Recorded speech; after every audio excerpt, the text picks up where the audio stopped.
Hola, hola, muy buenas tardes a todos. Esperamos un minutito que se integren los que faltan y comenzamos con la clase de lenguaje hoy. Muy, pero muy buenas tardes a todos.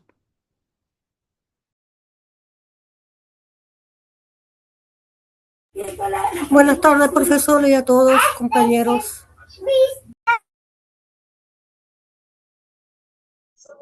Buenas tardes.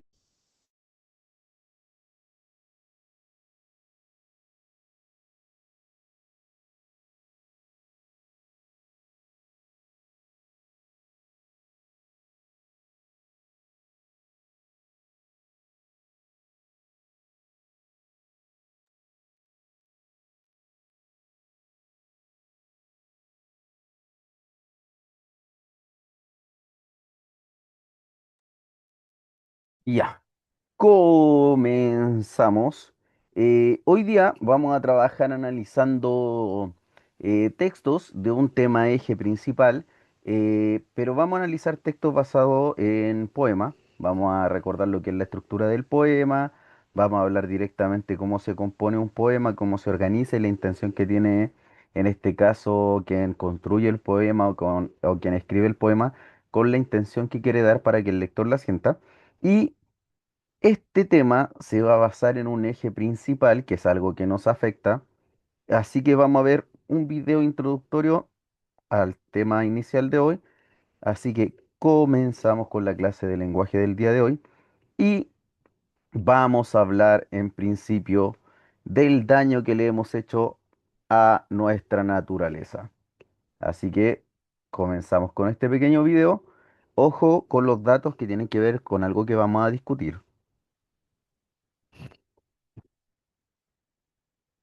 En cientos de especies extintas debido a las actividades humanas como la deforestación, que genera pérdida de hábitat para las especies, la caza furtiva, la contaminación, entre otras.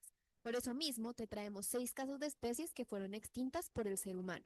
Número 6. Delfín chino de río. Era un delfín endémico del río Yangtze, situado en China. Se declaró oficialmente extinto en el año 2008. Sus causas son muy diversas. Una de ellas, y a la que se le atribuye, fue a la sobrepesca, pues se enredaban en las redes, a la construcción de las represas como la de las Tres Gargantas, y a los accidentes con las embarcaciones. Número 5. Rinoceronte negro de África Occidental. Este rinoceronte habitaba en la sabana del centro-oeste de África. Se declaró oficialmente extinto en el año 2011. Su causa principal fue el exceso de caza para vender sus cuernos en el mercado negro, situación que sufren muchas otras especies de rinoceronte en la actualidad. Se diferencia del rinoceronte blanco no por su coloración, sino porque su labio inferior termina en punta para arrancar las hojas de los árboles. Número 4. Dodo. Esta era una ave no voladora endémica de la isla Mauricio a 900 kilómetros de la isla de Madagascar. Su extinción se dio a finales del siglo XVII debido a la llegada del ser humano, la cual implicó la introducción de muchas especies exóticas a la isla, como ratas, macacos, cangrejos y cerdos, además de enfermedades,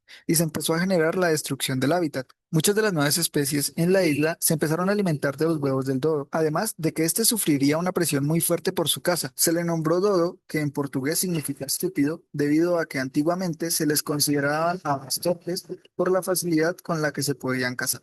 Número 3. Tigre de Tasmania. Era un marsupial carnívoro nativo de Tasmania, Australia y Nueva Guinea. Se extinguió aproximadamente en el siglo XX. Se cree que esta especie se extinguió primero en Australia continental años antes de la llegada de los colonos europeos. Sin embargo, seguía existiendo en la isla de Tasmania, en donde su extinción se dio por la caza extensiva que estaba incentivada por recompensas, además de la pérdida de hábitat causada por el ser humano. Aunque ya es una especie declarada extinta, existen casos de avistamientos, pero sin ninguna prueba.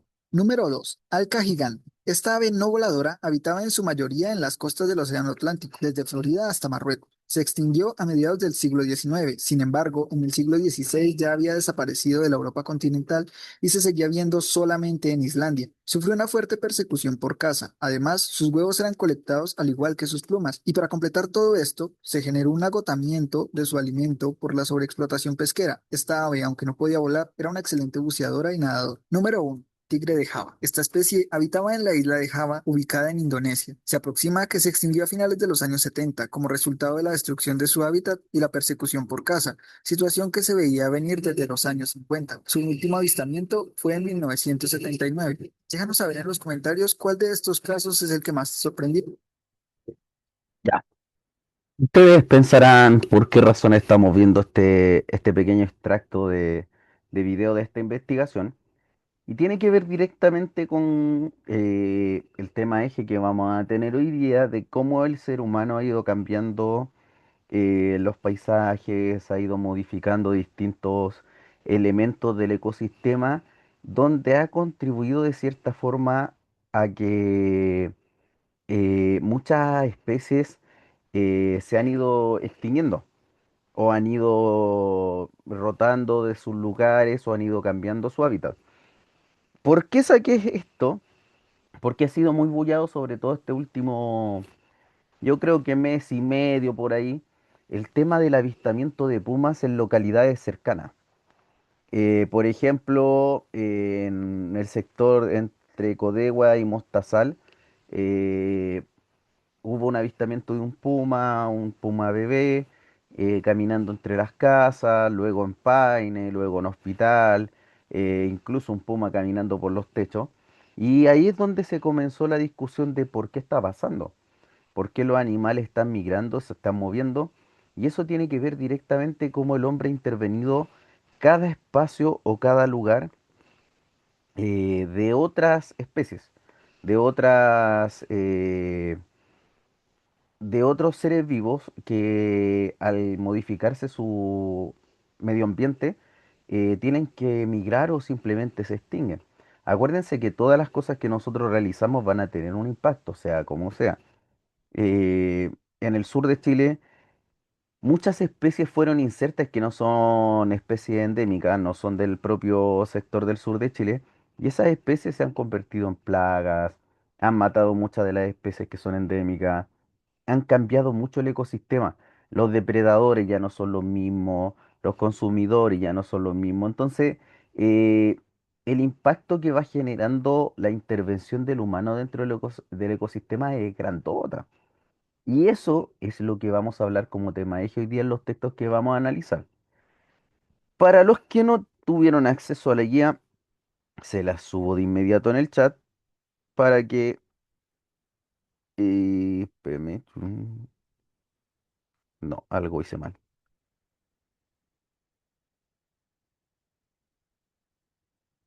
Espérame, apreté un botón. Ahí está.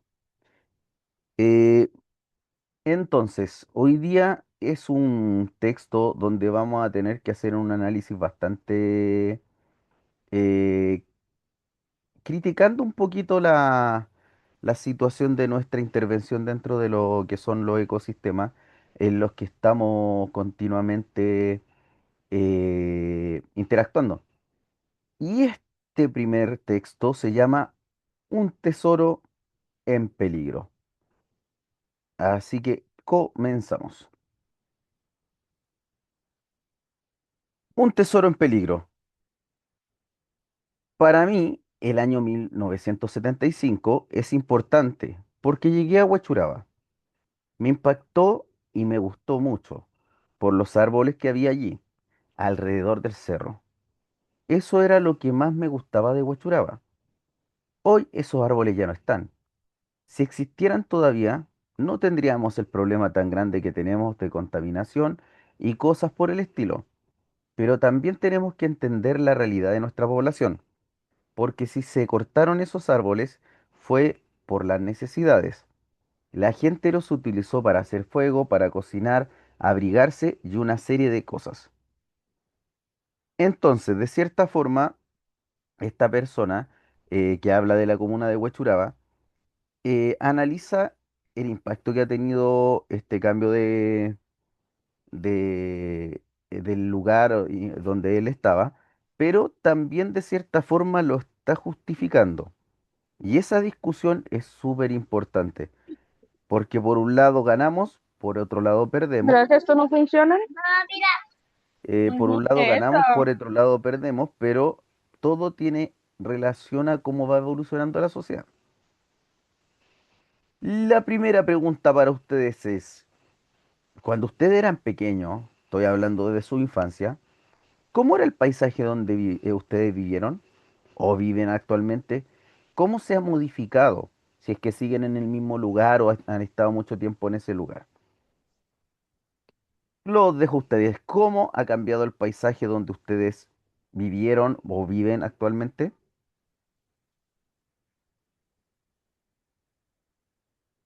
Los escucho. Profesor, Dígame. en mi caso, donde yo vivía era en Olivar.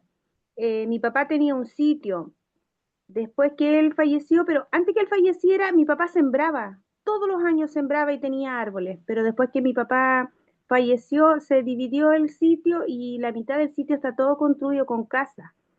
Ya no es lo mismo que era antes, estaba con árboles, se podía cosechar verdura, de todo.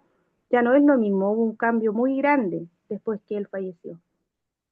Ya, ahí tenemos una experiencia. ¿Alguien más que pueda darnos su experiencia respecto a el paisaje donde viven o vivieron? ¿Cómo ha sido el cambio? Los escucho.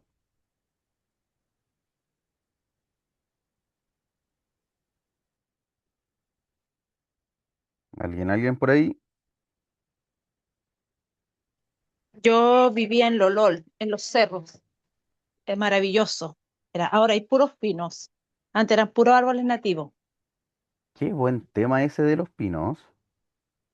Sí, Es un, puros pinos hay ahora, eucalipto. Antes eran puros árboles nativos, era hermoso. exacto, es un temón en la actualidad.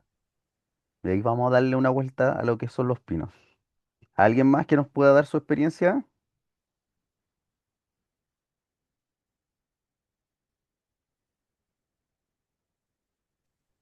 Hola, profe, disculpe que haya entrado tarde, pero Hola, no podía, no me aceptaba. no se preocupe. Algo pasó. Gracias, profe. Nadie más por ahí ya.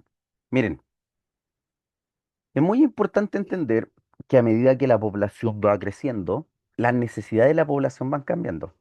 El problema está en cómo nosotros vamos cambiando y va cambiando nuestro entorno. Aquí tenemos dos ejemplos muy claros.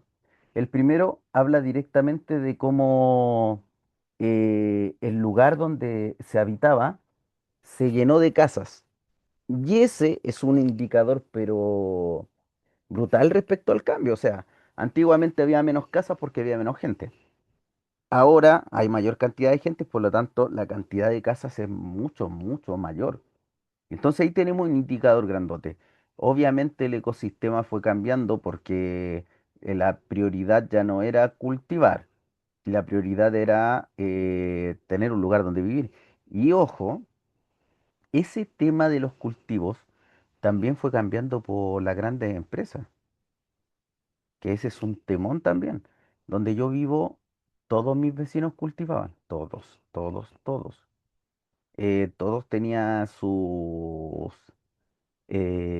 ¿cómo se llama? Sus arbolitos de guinda, todos tenían sus eh, manzanas, todos tenían sus arbolitos de los que sobrevivían, sobre todo de la cereza en su momento, y de un día para otro dejaron de hacerlo porque era muy caro y no podían competir contra las grandes empresas que habían cerca.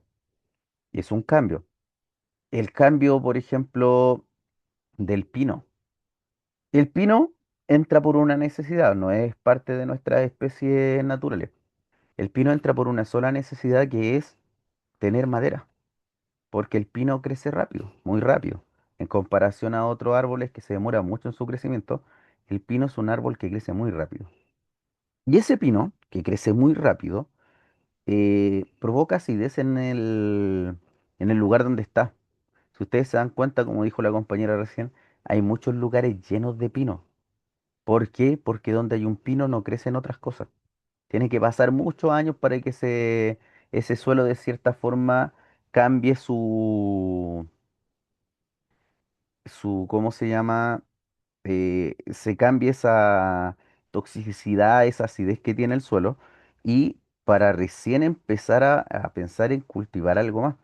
Entonces, el cambio es importante.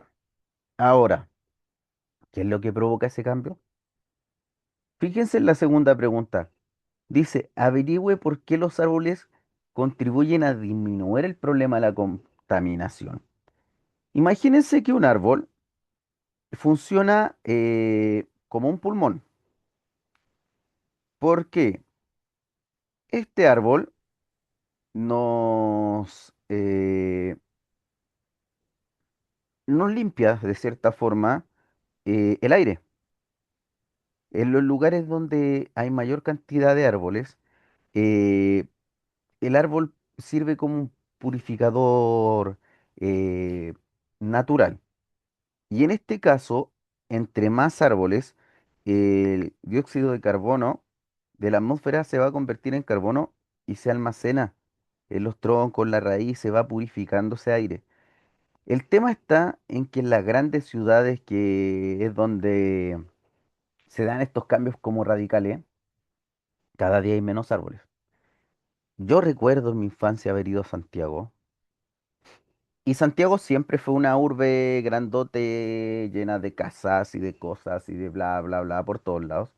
Pero había muchos parques, había muchos lugares. Por ejemplo, lo que hablaba esta persona de Huechuraba, el cerro se modificó por completo porque había muchos bosques y esos bosques disminuyeron, ya no habían tantos bosques, ya no teníamos tanta naturaleza ahí. Y entre más gente, más humo, más contaminación, más autos, se va modificando el ambiente. ¿Ya? Ojo con este cambio, que muchas personas han intentado ¿cómo se llama? De interpretar cómo modificar. Es más, hay proyectos de pulmones vivos que les dicen en muchos países, donde buscan hacer reducciones de contaminación. Miren, yo les voy a mostrar el otro día, a veces me gusta ver reportajes, eh, es un paso en carretera de animales, que son pasos sobre nivel, y estos pasos sobre nivel en las carreteras tienen dos objetivos. El primero, obviamente, proteger a las especies que viven ahí, porque las carreteras invaden, destruyen y atropellan. Entonces muchas familias animales se ven invadidas. Pero fíjense lo que hicieron. Hay muchos países que ya están instaurando esto. Si se dan cuenta, hicieron estos pasos en carretera sin deforestar. Siguen habiendo arbolitos. Sigue siendo suelo. Tratan de mantener lo más natural posible estos pasos para que los animalitos recorran y pasen a los otros lados y no se intervenga su paso. Acá en nuestro país ha pasado mucho y ha salido mucho en el último tiempo en las noticias de que atropellaron un ciervo en el sur, que atropellaron un animalito en tal lado, que un helicóptero pasó muy cerca de un nido de cóndores o cosas por el estilo. ¿Por qué? Porque nuestra prioridad como país todavía no es proteger nuestro medio ambiente. Nuestra prioridad como país sigue siendo construir, construir, construir. Estos países ya tienen políticas medioambientales donde buscan pulmones vivos, donde buscan interactuar con la naturaleza imperante. Entonces, eh, es un cambio bien radical a la realidad que vivimos todos, ¿ya? Ojalá algún día lleguemos a esa discusión, es la idea. Entonces, vamos con lo polémico. Acá nos piden cuáles son las ventajas de cortar árboles y cuáles son las ventajas eh, para no cortarlos, ¿ya? Primera, ¿por qué cortamos árboles? Según su experiencia, veámoslo como ventaja. ¿Por qué cortamos árboles? para ocupar la madera para construir. Ya, entonces tenemos madera de construcción, Por la madera.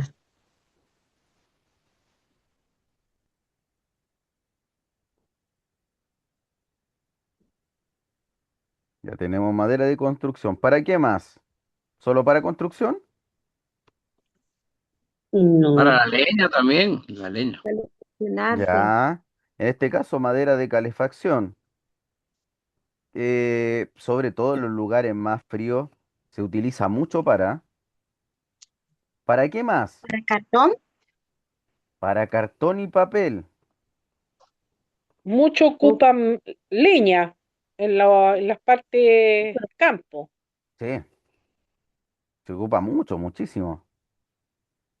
¿Qué otra cosa, qué otro uso le damos a la madera? para hacer muebles. Mueblería. Ujú. ¿Qué más?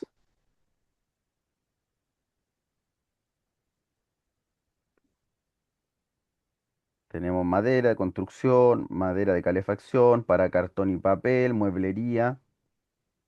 ¿Qué más se le ocurre? Para hacer puente, casa. Ya. Hay otra que nosotros la vemos, a ver, ¿cómo podríamos decir? La vemos como poquito, pero en realidad es harto.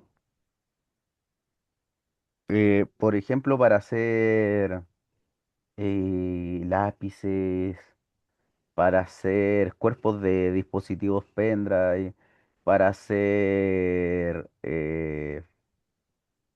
no sé, muchas cositas que son como adornos, escultura, ya, distintas cositas. Yo lo he visto muchas veces. Por ejemplo, no sé si alguno de ustedes alguna vez ha tenido la oportunidad eh, de viajar bien hacia el sur, por ahí por donde está la reserva de Huilo Huilo. Hay un lugar que se llama El Tume, que está un poquito antes de llegar a Huilo Huilo. En ese lugar, bueno, todo lo que es Huilo Huilo, que ya es una reserva natural protegida, en ese lugar hay muchas esculturas de madera, muchas. Y uno las mira y dice, pucha, cortan los árboles, y no. Allá hay políticas de cuidado del bosque y todas esas maderas que están ahí, de la escultura, son de árboles que se cayeron solitos. La madera que se utiliza para hacer los muebles allá y todo, tienen una política de cuidado. Ellos no talan árboles.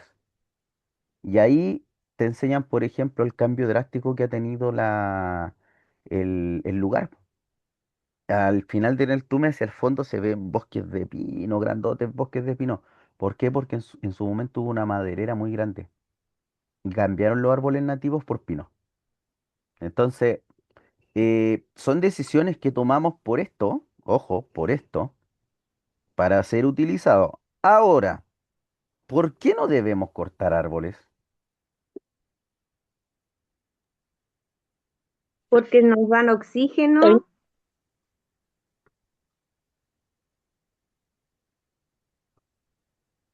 ¿Ya?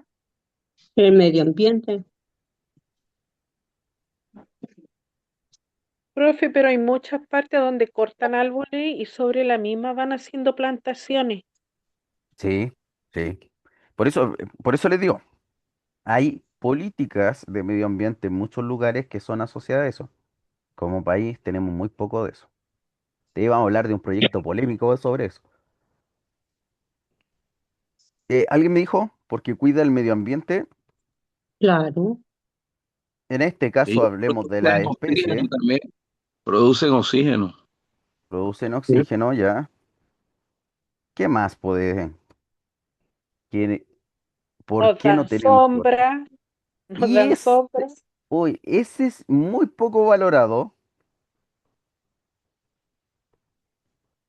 Oye, es muy poco valorado ese, pero pucha, cuando estamos en verano que nos hacen falta. Uf, que echamos de menos. Y fíjense que el árbol funciona como un reducidor de calor natural. Ustedes pueden haber muchos grados, mucho sol, y se ponen abajito de un árbol.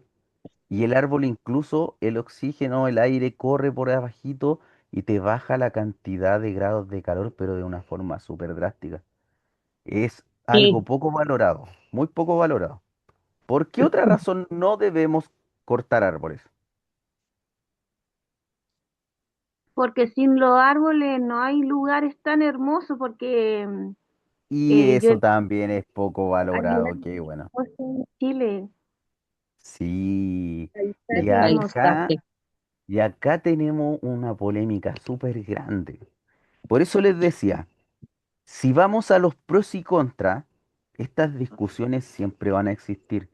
Mientras no tengamos políticas de habitabilidad donde la naturaleza sea parte de nuestra forma de vida, nosotros vamos a seguir optando por esta. Y a veces omitimos esta. Y resulta que tienen razón con lo que dicen. Por ejemplo, Chile es hermoso. De norte a sur, Chile es hermoso. Tiene un sistema de repartición climática increíble. Tenemos climas secos, tenemos clima árido, tenemos clima húmedos, tenemos templados, mediterráneos, tenemos de todo, de todo, de todo. Y recorrer Chile es increíble porque todos los paisajes son distintos. Ahora, ¿y los cuidamos? No. No, Y ese es el gran tema, porque cuando ya no estén, los vamos a extrañar. Por eso les decía, hay políticas que son polémicas. Las mineras traen muchos beneficios para el país, es el sueldo de Chile, pero la cantidad de contaminación, la contaminación de las napas subterráneas, la destrucción de los ecosistemas donde están, provocan cambios, son cambios drásticos. Ustedes mismos viven en la sexta región. Teniente es un proyecto increíble, que es un proyecto increíble que le da trabajo a mucha gente de la región, pero Pero también el está la que otra más parte. contamina. Exactamente, también está la otra parte. Ellos tienen políticas medioambientales que ahora son obligadas por ley, pero antiguamente no tenían. Y en lo antiguo, la cantidad de contaminación, deforestación, cambios en los ecosistemas fue pero drástico, fue muy drástico. Entonces, nosotros siempre nos tenemos que hacer estas preguntas, los pros y los contras. ¿Qué es lo que decidimos? Actualmente la solución nos las están dando las máquinas, porque actualmente, por ejemplo, aunque no es lo vital y lo mejor que podamos decir, eh, la energía calórica, hay muchas opciones de producción de energía calórica. sí, No son lo más barato, es caro, pero tenemos alternativas en la actualidad. Antiguamente era la única forma de cocinar. Mi abuela cocinaba leña y yo la vi cocinando a leña. Era la única forma de cocinar y era la única forma de calefaccionar. Eso ha cambiado.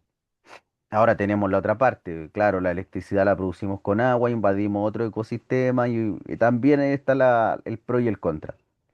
Eh, el papel, el cartón, cada día menos se utiliza, aunque sigue siendo imperante, por ejemplo, en los sistemas educativos.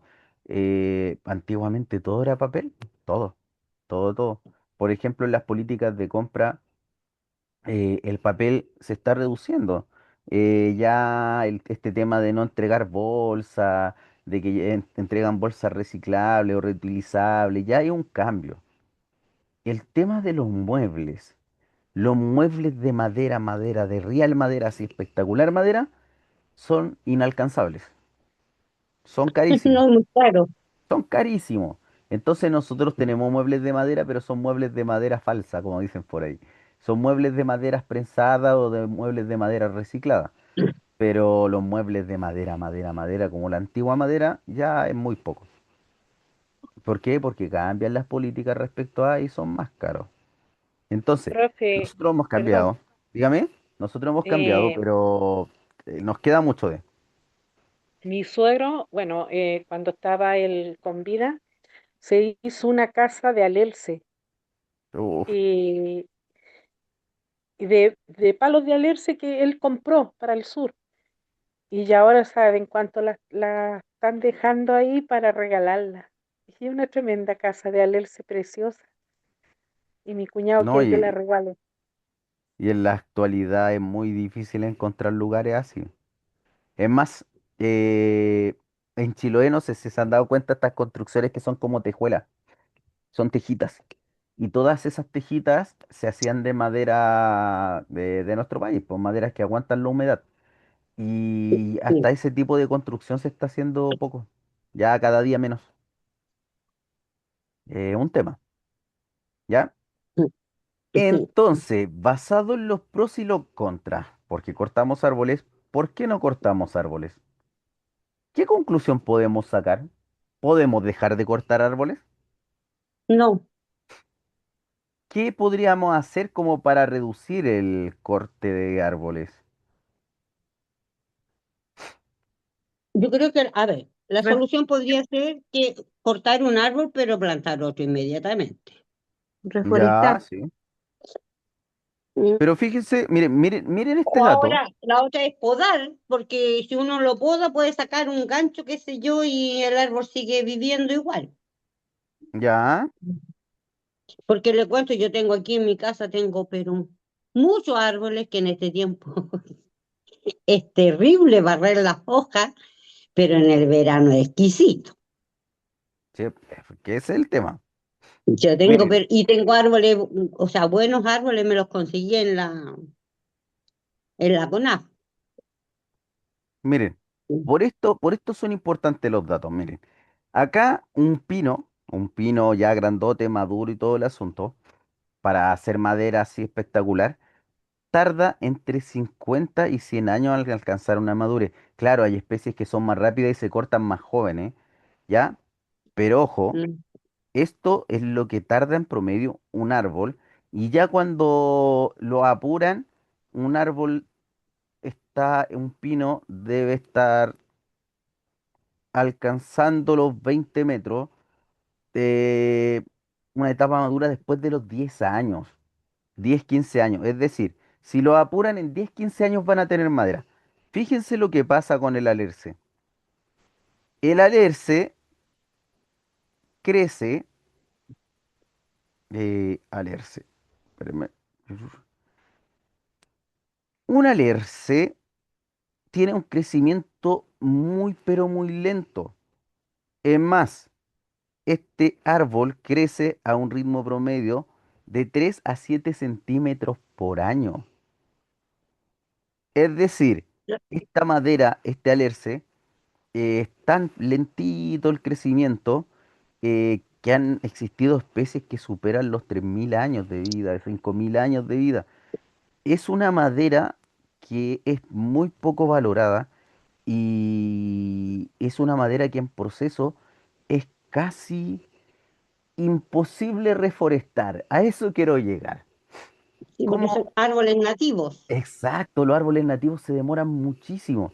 Entonces, el reforestar, claro, ahora, si estamos hablando directamente de un negocio, no me voy a demorar 300 años en Sí, sí. volver a tener madera para vender. Entonces Profe, ahí tenemos nuestros pros y contras. Dígame.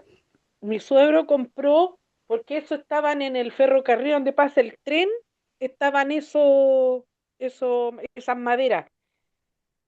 Eran unos tremendos palos así cuadrados, pero Sí, pues inmensos.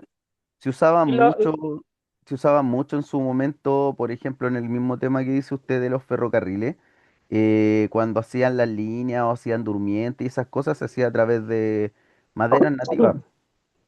sí.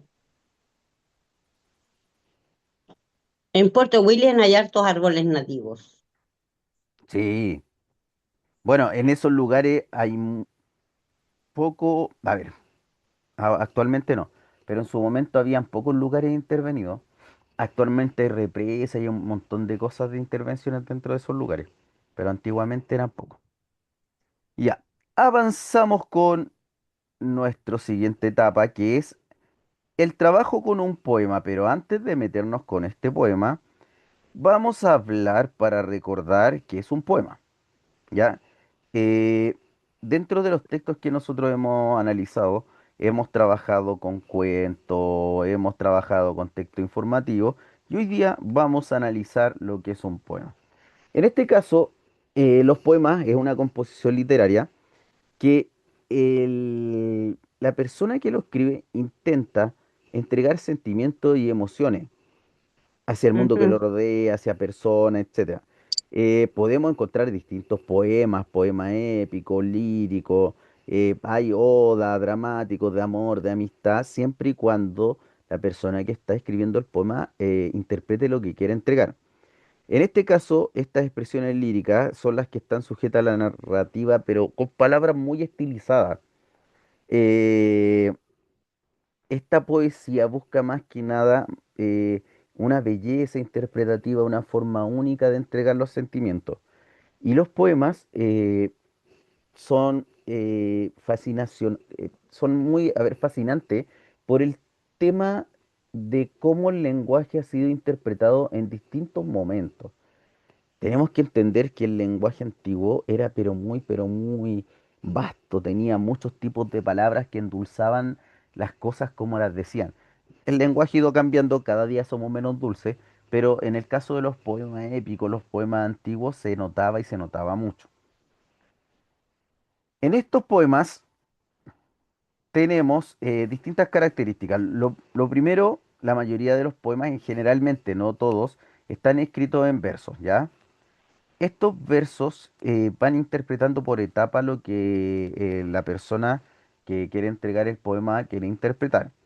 Los versos se agrupan en estrofas. Estos versos épicos, las estrofas después se agrupaban en capítulos y así van creciendo. Y los versos tienen rima y la rima es esta repetición de sonidos familiares. Ya nosotros somos más cercanos a las rimas porque, por ejemplo, las canciones en la actualidad son muchas rimas. En el caso de la estrofa, esta estrofa es un conjunto de versos. En la poesía, las estrofas no tienen todas el mismo número, ¿ya? Por ejemplo, las canciones se dividen en cantidad de tiempo, cuatro cuartos, tres cuartos, etcétera. En el caso de la poesía depende del tipo de poesía. Se reconocen porque la estructura del poema van separados por un espacio y las estrofas clásicas más comunes son, como les decía recién, cuatro versos, cinco versos, ocho versos, 10 versos, etcétera. Por ejemplo, mi mamá cantaba música tradicional chilena y esa música ella la repartía en décimas, que eran 10 versos. Ella le gustaba mucho escribir antes. Ahora ya de a poquito escribe cada día menos, pero le gustaba. El verso, en el caso del verso, está constituido por oraciones o frases cortas que se escriben una en cada línea. Cuando está escrito en prosa, le llamamos prosa poética, ¿ya? En este caso, llegamos a la rima y la rima se divide en dos. Esta rima o igualdad se divide en la rima consonante y la rima asonante. Por ejemplo, la rima consonante es aquella que se establece entre los versos en donde la última vocal se pronuncia con acento o son iguales o se parecen. Por ejemplo, tengo que un día salí a la calle y observé la luna y mirando detenidamente sus destellos me hacían como una cuna y yo termino con la misma consonante. Y tenemos la rima asonante, en este caso es aquella que establece solo en las vocales de los versos a partir de la última vocal acentuada. En este caso, si nos damos cuenta, son solamente la O, la terminación. En la anterior podemos ver que terminan en este trío de letras que le dan un sentido más claro, ¿ya? Y el poema, cuando habla de la métrica del poema, está hablando del patrón que sigue cada uno de las estrofas, de las rimas que tiene este poema. ¿Ya? Pueden ser estas sílabas acentuadas, puede ser que se dé más énfasis en una vocal. Eso va a depender de la interpretación del poema. No todos los poemas tienen una estructura, pero esto es lo general. Fíjense que, ya fuera de broma, las muchas de las canciones de reggaetón funcionan como de cierta forma en las estructuras de poemas, ¿ya? Terminan en sílabas comunes, tienen un patrón común, tienen una cantidad de estrofas.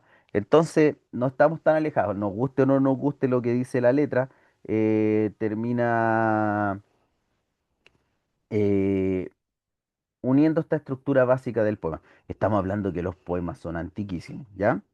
Este es un poema de un autor chileno que dice así: Bosque, dame las llaves de tu escondido reino. Fronda, tu vasto océano de delgadas harinas. Puelche, tu empuje frío. Tu caracol sonoro. Río, tu cinturón de ceñir continentes. Noche, tus yunques fríos, tus herreros nocturnos. Cielo, tu permanente asamblea de pájaros. Tierra, dame la fiesta de tus ardientes iris. Topa topa, tus oros. Salvias, tus azulejos. Copihue legendario, tu purpurina veste. Chilco de los barrancos, tu faldillín morado. Don Diego de la noche, tu tornasol celeste. Michay de los linderos, tu medallón dorado. Lingue, dame tu sombra suave como de aceite. Patagua, tu abrevadero de los ángeles y pájaros. Laurel, tus hojas de oro para ceñir mi frente. Ulmo, tu colmenar de desbordantes mieles. Coihue, tu paragüero de horizontales alas. Araucaria, orgullosa, dame tu alta columna. Roble, tu pecho áspero de gigante y atleta. Luma, tu acero heroico. Quila, tus enramadas. Boldo, para mis males, tu virginal bótica. Canelo, para mis dudas, tus altares abiertos. Fíjense que este es de Juvencio Valle, es un poeta chileno, y él, la mayoría de sus poemas los orientaba a un lenguaje no tan sencillo, pero interpretaba y entregaba muchas características naturales, ¿ya? Ahí sale que recibió el Premio Nacional de Literatura en 1966. Si se dan cuenta, este poema se divide en versos, se divide en estrofas, pero no tiene mucha característica sonora, pero sí tiene un eje común que es donde entrena. Entonces, ¿qué les pareció el poema? ¿Les gustó? ¿Lo encontraron complejo? ¿Lo entendieron?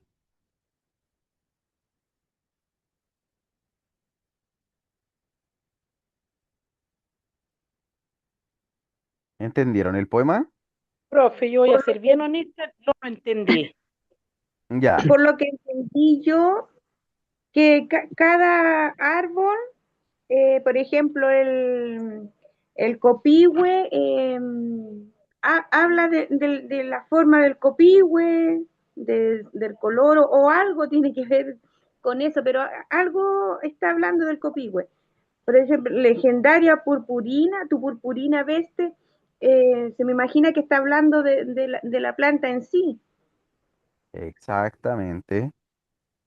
Exactamente. Sí, miren, este poema, a diferencia de muchos poemas que podamos ver, eh, es bastante complejo, ¿ya? Porque aunque este lenguaje, en tiempos antiguos, se utilizaba mucho, eh, hemos dejado de interpretar situaciones así, ¿ya? El lenguaje cambia, se modifica. Cada vez es más simplista ese lenguaje. Entonces, este lenguaje cuando está entregando una información, también nosotros tenemos que darle un poquito de contexto a. Como lo dijeron recién al interpretar, vemos que nos va dando como una generalidad y después nos va entregando características de distintos elementos que sí conocemos. Por Los ejemplo, de un árboles. río, de los árboles, de la Mm, noche, de este frío del mm. puelche, del bosque en sí. Después nos va entregando, por ejemplo, el Don Diego de la Noche. ¿Alguien lo conoce, el Don Diego de la Noche? No. El Don Diego de la Noche es clásico en el sur. Es una plantita. Es Que habla, como... o en la noche, no, No, es una no, plantita que tiene muchas propiedades. En este caso, sus flores, ¿dónde? sus florecitas son como, a ver cómo las puedo caracterizar. Miren, se las voy a mostrar porque me cuesta, ¿cómo se llama? Entregarles con la información en sí. El Don Diego de la Noche es muy parecido a una plantita que sale cerca de la playa, que es como una plantita que tiene unas hojitas bien frondosas, pero las florcitas que tienen son muy características. Miren, aquí les voy a mostrar un Don Diego de la Noche. Ahí creo que lo pueden ver. Más que nada ornamental, le gusta mucho la humedad, pero tiene estas plantitas que son como embudos, estas florcitas, y se abren. ¿Ven? Eso Y se ahí da mucho acá donde yo vivo, profesor. sí, por eso les digo, si le gusta mucho la humedad. Y son No de Esa sabía. distintos era, colores, eh, son muy características. ¿Ven? Que tienen como esa cosita como trompetita. Pero fíjense que, trompetita la llamamos. exactamente, pero fíjense que yo no lo conocía como Don Diego la Noche. Son No lo conozco. comestibles. Sí, he visto que los ven incluso En en la un... repostería, que cuando preparan los platos son como decoraciones, pero igual son comibles. Exactamente, y es una planta medicinal que, por ejemplo, las viejitas antiguas la utilizaban para utilizarla como antiinflamatorio, hacían estas cositas como las machacaban, los maceraban y lo hacían como infusiones para estas dolencias, para, por ejemplo, cuando tenía hinchado el pie y se hacía como una agüita con un Don Diego la noche, se tomaba o se ponía como compresa y todo. Pero vuelvo a insistir, yo no lo conocía como Don Diego la noche, yo lo conocía como trompetita, como lo dijeron recién ustedes. Y cuando leí por primera vez el poema, yo dije, Don Diego la noche, ¿dónde lo he escuchado esto? Y ahí empecé a buscar, claro, es una palabra más antigua. Entonces, son cositas que a nosotros se nos van olvidando, lo que es una patagua, lo que es un ulmo, la miel de ulmo, lo que tiene que ver directamente con una luma, un boldo, que son característicos y antiguos que a nosotros vamos perdiendo porque nuestro vocablo va cambiando. Y aparte que no en todos los lugares los nombramos igual. Muchas cosas que eh, nosotros interpretamos en distintos... Esto es lo rico de Chile. A través de Chile el lenguaje es muy amplio. Y en el sur ciertas palabras se utilizan para identificar ciertas cosas y en el norte son otras. Y en el centro son otras. Queremos interpretar lo mismo, pero el vocablo que utilizamos es distinto. Cuando hablamos directamente de este poema, ¿a qué le pide esta persona donde dice al bosque le pide? ¿A qué le pide el bosque este señor? En el poema, la primera estrofa que dice, La llave de su escondite, la llave de su reino escondido. Ojo, escondido rey. lo toma directamente como dame las llaves de tu reino escondido. Tu rey. Entonces, en este caso, ¿qué le pide? Las llaves de su reino escondido. Qué bonito ese inicio, porque ¿alguna vez tuvieron un bosque cerca? En el Profesor, pero caso, le talaron. ¿cómo? Sí, detrás de mi casa había un bosque grande de eucalipto y lo talaron todo para poner cosecha, ¿cómo se llama? Bodegas para cosechas de miel.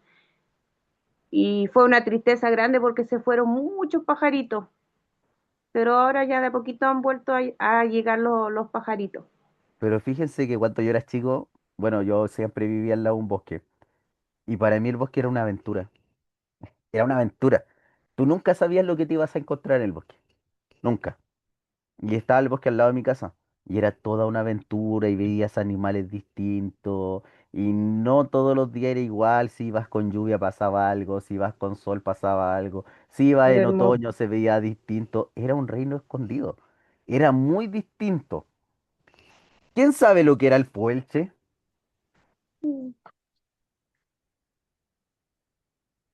¿Quién se acuerda lo que era el puelche? El empuje frío, Tu caracol sonoro. ¿Pero quién se acuerda lo que era puelche? Ha estado harto en boga últimamente. No sé si estoy equivocada, pero el tiento. Eh, Ay, se acopló. sí, se acopló mucho. Eh, no, no logré escuchar porque se acopló.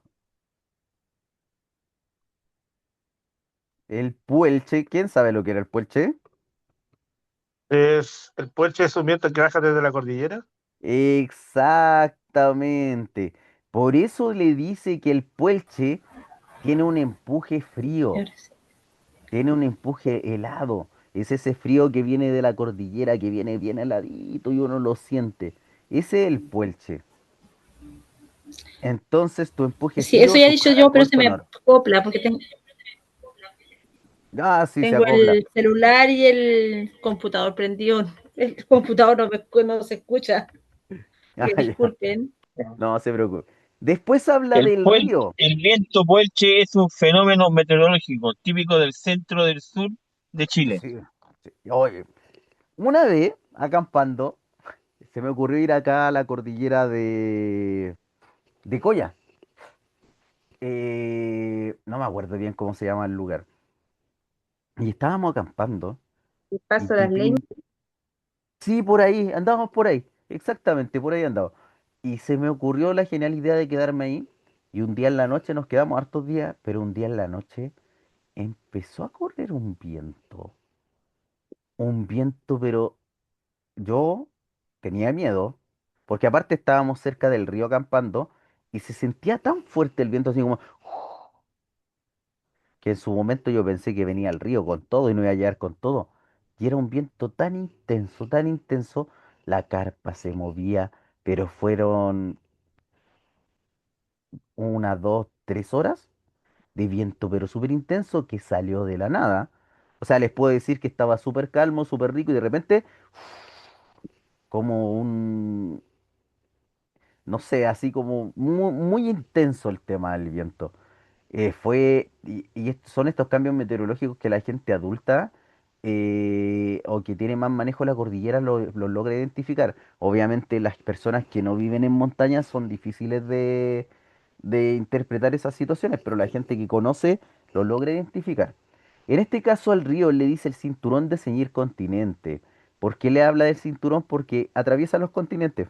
Delgaditos y todos atraviesan los continentes para llegar al mar. ¿Qué le dijo a la noche? En este caso, le está diciendo a la noche, tus yunques fríos, tus herreros nocturnos. ¿Quién sabe lo que es un yunque?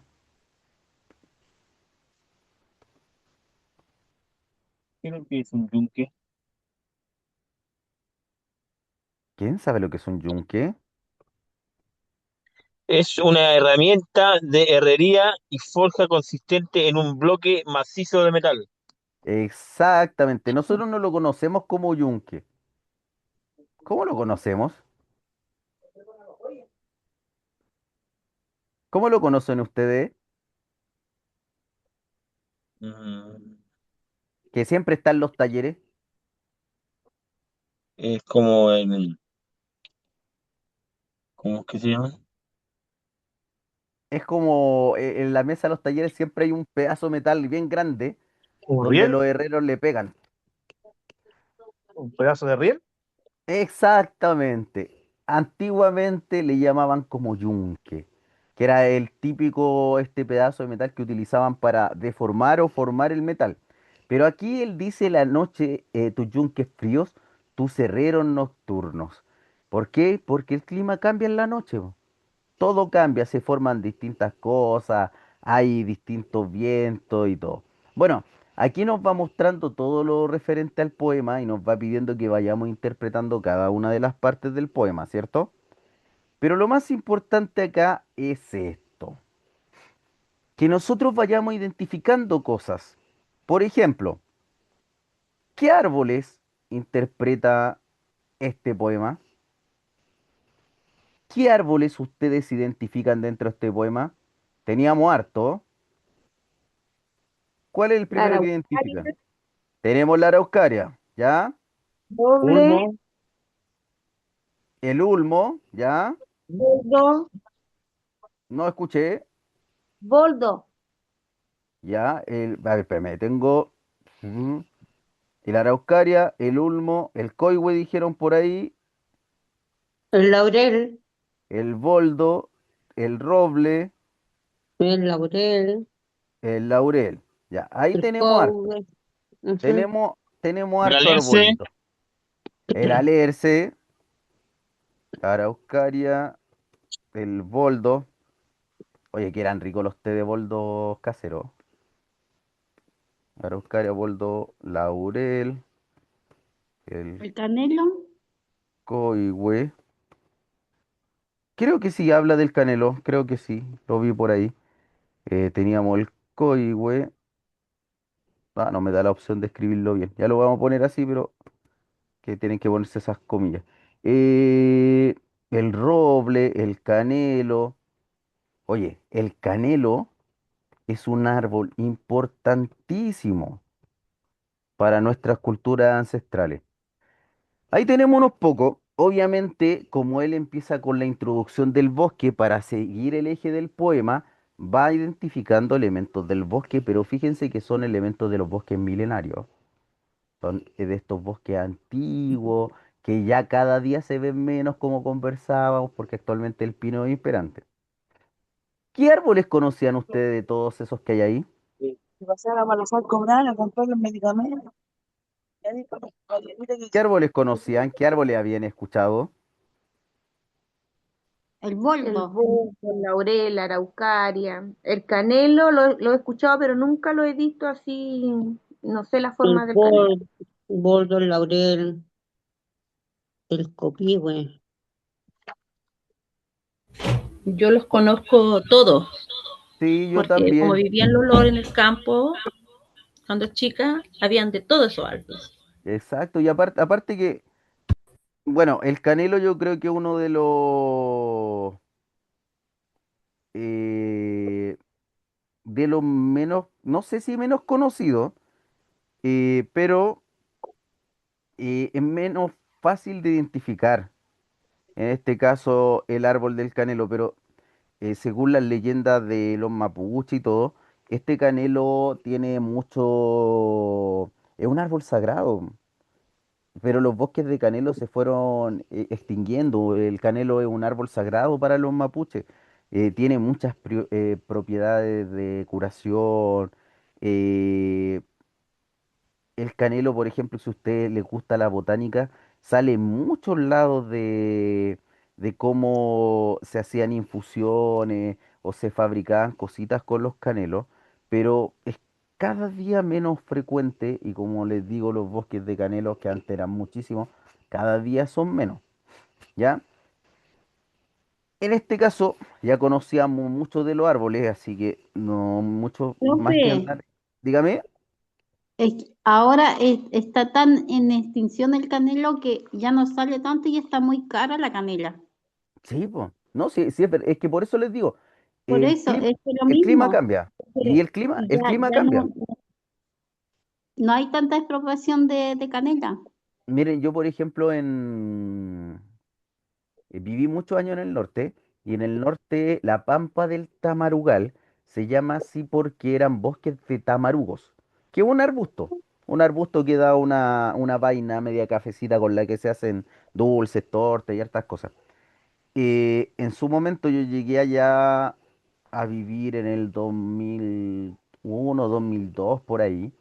Y cuando yo visitaba la Pampa del Tamarugal había muchos tamarugos, habían hartos. Después de muchos años, yo todos los años voy a visitar y cuando viajo ahora voy y ya cada día es menos.